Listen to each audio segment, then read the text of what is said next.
Cindy Crawford, Christy Turlington, Naomi Campbell, Linda Evangelista, they're promoting a documentary that they did for, I think it was HBO or who knows, I'll put it up here. It doesn't really matter to me. What matters to me is what Cindy's saying. When Oprah's like, stand up and show me your body. What, Cindy? Somebody actually expected a model to stand up and show her fully clothed body? What's a model's job then? I'm confused. Stand up just a moment. Now this is what I call a bod.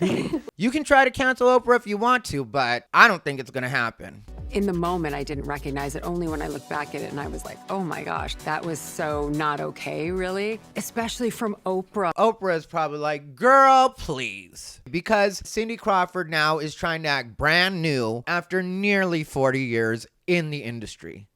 What's up, everybody? Ty Rivera here, the absolute best LGBTQ comedian in the world. Before we go any further, I'm just going to ask that you like, comment, and subscribe. If you want to comment but you don't know what to comment, just put a question mark emoji in the comments because what? So apparently Cindy Crawford is upset about some interview that she did in 1986 with Oprah Winfrey. And even in the interview, Cindy herself says, when you look at it through today's eyes, well, that's the whole problem. It didn't happen in today's lens. And I don't know why we're trying to look at things that happened in the 80s through today's lens and then re-adjudicate them. And I really feel like it's because she's no longer relevant in the modeling world. She's no longer supermodel Cindy Crawford. And now nobody's really paying attention to Cindy Crawford. Nobody really cares about Cindy Crawford. Nobody is checking for Cindy Crawford. So now she wants to make sure that she comes off as a victim when really, if you think about it, she was part of what led to a lot of young women and young girls having an impossible standard of beauty, and she herself should be canceled through today's lens. So if we're going to look at things through today's lens, Cindy, why don't we look at everything through today's lens? You were good friends with Kate Moss, which Kate Moss was the most waifish model. That's what they used to call them at the time, was waifs.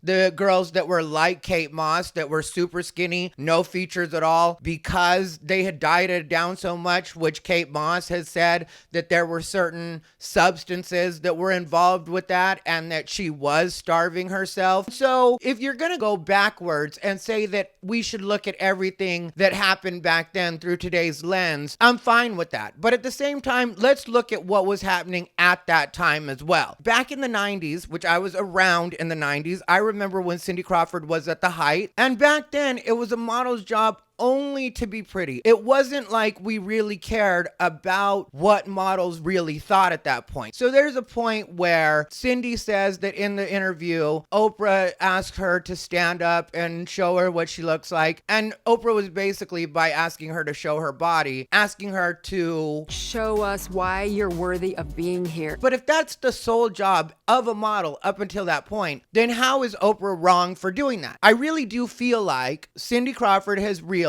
that empowered women, which is what she is, Cindy Crawford made a lot of money off of being model Cindy Crawford. But she realized that even with everything that she made happen as a businesswoman and the fortune that she amassed, that empowered women kind of get forgotten in history. So the alternative to that is to be a victim, because now in 2023, we reward victim culture. So if Cindy Crawford pretends that she was a victim and that Oprah victimized her and the modeling industry victimized her, she's going to gain more clout off of that than she does off of just putting out a documentary that talks about how great it was to be a model and what a different time it was in modeling, because that's when we started to really pay attention to their personalities. Up until then, there were the old school models like Twiggy and even Janice Dickinson, who later on became a big personality, kind of got forgotten because she was right before the supermodel. She claims to be the first original supermodel, which, okay, Janice, but really nobody knew your name until much later in the situation. Yes, you were an actual model. Yes, you were actually everywhere and on everything, but it wasn't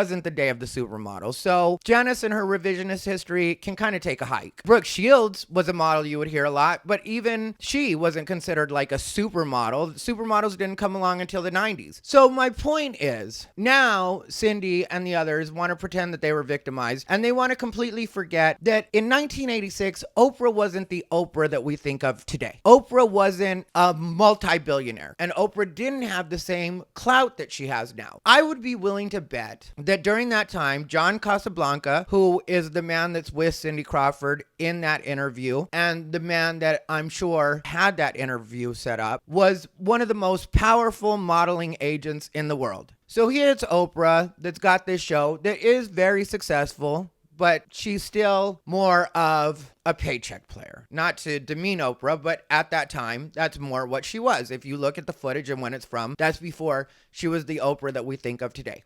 So let's look at everything through the scope back then. John Casablanca hits her up and says, I've got this model that I want to introduce to the world. She's going to be the next big thing. And Oprah's like, okay. And then she's got to come up with questions for this model. And at that point, people aren't really used to interviewing models. And Oprah's like trying to think of what she's going to ask this model or what she's going to say to this model. So she brings up her body, which at that time is a perfectly normal thing to do. And so to me, it's all kind of a non-issue. And trying to make it seem like Oprah is the bad guy in this situation really doesn't make sense. So to even think that Oprah would be able to get canceled over this is absolutely ridiculous. And everybody keeps painting it like Oprah and her people have scrubbed this from the internet. I pulled this footage, which is a clip from the interview, the most inflammatory clip, off of OWN. You think Oprah has nothing to do with OWN anymore and couldn't have that pulled down?